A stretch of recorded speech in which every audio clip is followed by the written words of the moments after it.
Cubs win the ball game in last night, bout 5-4 against Miami. Justin Turner had his "I'm here in Chicago" moment. Recognize me.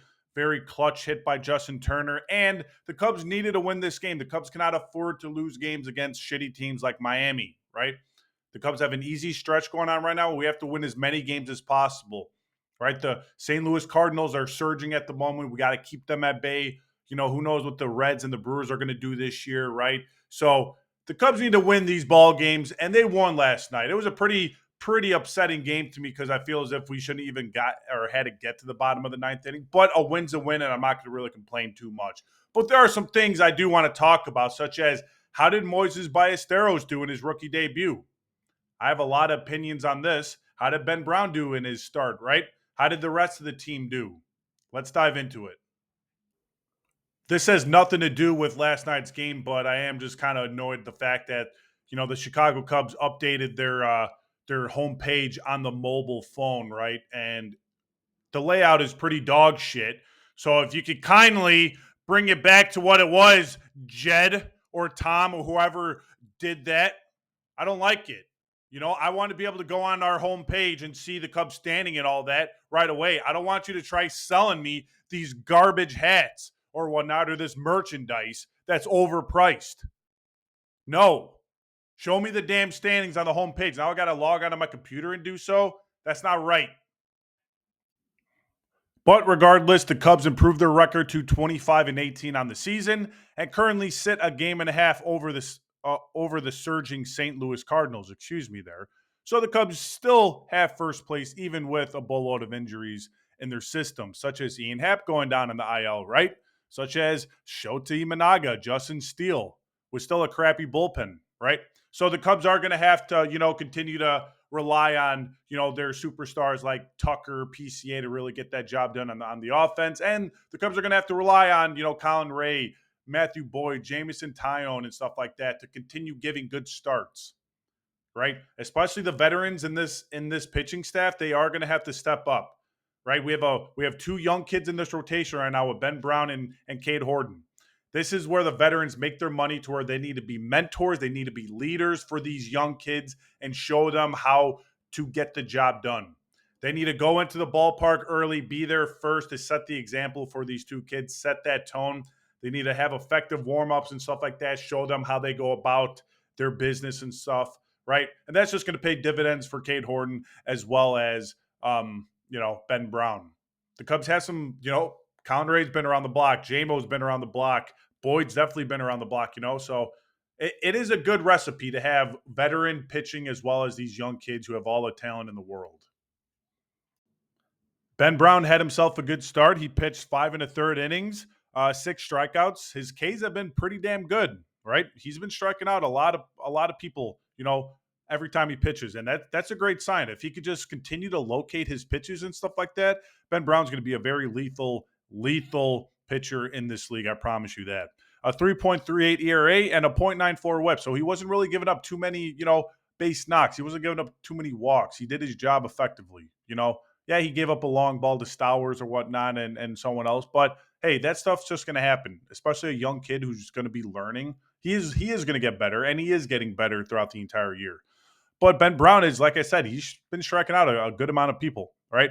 6 strikeouts his last game. The game before that, 9 strikeouts, 4 strikeouts, 5 strikeouts, 6 strikeouts, 5 strikeouts. So Ben Brown is definitely pitching the ball effectively. If he could just locate his pitches better and prevent people from getting on base, limiting that chaos that I used to talk about so much, that would be absolutely perfect in my eyes. But I think the Cubs are set up for a good future with Cade Horton as well as Ben Brown to be mainstays in this rotation.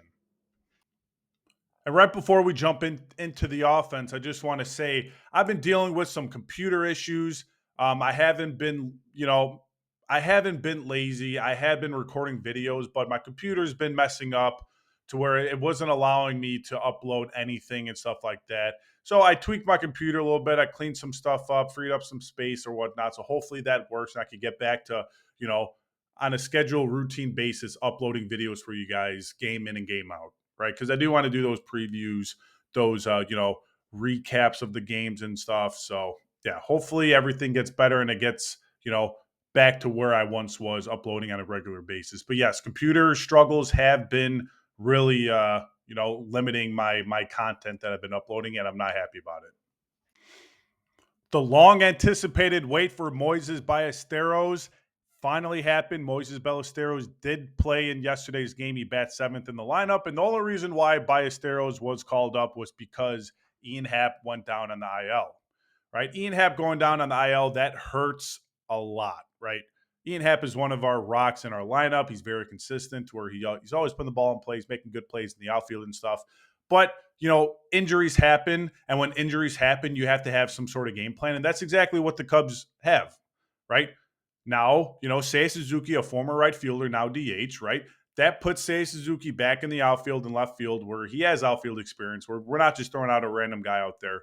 Seiya Suzuki's obviously a good hitter. He can hit the ball. He can still play a, semi-decent outfield, so he should be fine filling in for Ian Happ temporarily until he gets healthy. And the biggest thing here is, the Cubs have a rich farm system with a lot of premier prospects, especially 1 through 10. 1 through 10 in our Cubs minor league system, that's where our heavy hitters are, right? No pun intended. That's where our good prospects are. But what the Cubs do lack outside of the top 10 is good quality depth. They have some good players in the freaking 11 through like 30, but they're not anywhere near the amount of talent that in the Cubs top 10, if that makes sense. But the Cubs replaced Ian Happ with Moises Ballesteros, who is notoriously known for being one of the premier hitting prospects in the minor league system. He was smoking the ball all year in AAA, and he was screaming for a chance at the major league level, right? And that's what he did. So Ballesteros is now our DH moving forward until Ian Happ gets healthy and Seiya Suzuki could go back in our DH role. But we're just gonna have to wait and see what Ballesteros does. If Ballesteros comes up and he is, lighting the league on fire, it's gonna be interesting to see what they do with him. Whether they drop him back in the minor league system because there's nowhere really to play him, or do they throw him at first base and move Bush to third base to keep that bat in the lineup? There are some possibilities, but it is going to be interesting if Ballesteros does good. But let's talk about what Ballesteros did. And I'm not going to lie, it was very lackluster. It was a very poor debut, and I did not like any second of it. But I understand it was his first game in the major league, so I got to do a better job of, taking a step back and realizing that. Ballesteros went 0 for 4. Yeah, 0 for 4 didn't do much. 4 weak ground balls to second base. What I saw from Ballesteros was his timing was off. He was very jumpy at the plate. He was trying to do too much, right, in his major league debut. You don't have to do that. Take your pitches. Take your pitches. Don't swing outside of the strike zone. Ballesteros is a very talented player to where he has a good, clear recognition of the strike zone, right? So there's no difference. You did that in AAA. Do that in the major league roster. You don't need a swing at a 70-mile-per-hour changeup low and away outside, to do some ground ball to second base. And, while there's bases loaded, 1 out. And then you end into inning double plate because you're chasing the ball and you want to do too much. You're better than that. So if Ballesteros starts today, I fully expect him to do better and work the strike zone or work the pitching count a lot more than what he did in yesterday's game. He got those jitters out. He should go in here with the clean, fresh slate, right? I'm sure Craig already briefed him on what he has to do. So hopefully Ballesteros can do what he does best, and that's hit the ball. But I wouldn't be surprised if Ballesteros is on the bench today and you put in Justin Turner, especially after that clutch hit yesterday. That was incredible. Thank God the Cubs won that game. Thank God, because we should be sweeping Miami. We shouldn't be losing a game to them. Their pitching staff is terrible. They have no offense. So the Cubs better win today. Game starts at 6:40 p.m. Central at Wrigley Field. Do not miss it because the Cubs are going to sweep them. And then guess what? We're staying in Wrigley and we're going against the White Sox. We're going to sweep the White Sox and go on a 6-game winning streak. So, but that's if the offense and the pitching continues to do what they're doing. Our offense has been struggling, but thank God for a guy like PCA who's been on fire. I am truly lost for words on Pete Crow Armstrong. I don't think anyone really expected him to be the hitter that he is this year. And that's no disrespect towards PCA, right? Obviously, the kid is all the talent in the world. He's an elite athlete. super athletic and stuff like that. He's a 5 tool player for sure, but to have 11 homers on the year already, PCA is looking like he could easily be a 30-30 player in this league, which is kind of insane. If he turns into a 30-30 player in this league with that glove, that would be unbelievable. PCA moved up to the one hole, right? Because Ian Happ's hurt, and guess what?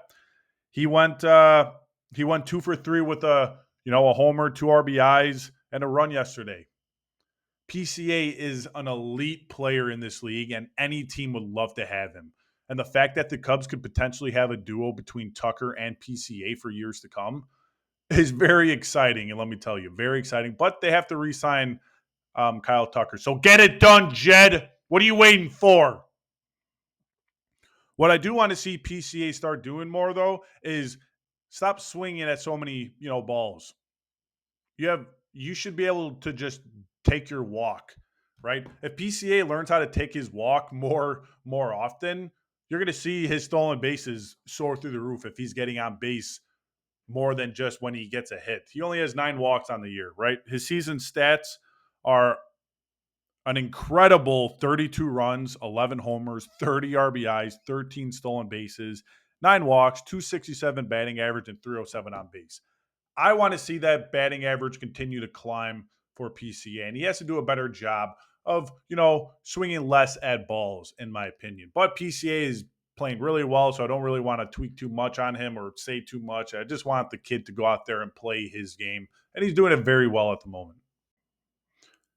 Even though the Cubs offense is getting it done, there are a few players who are struggling.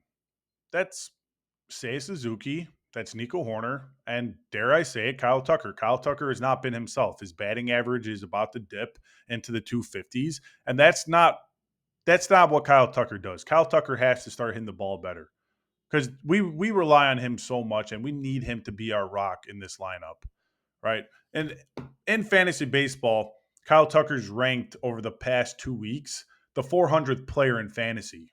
That's not good. Right. So Kyle Tucker has to do better, and he will pick it up because he's too damn good to remain struggling, you know.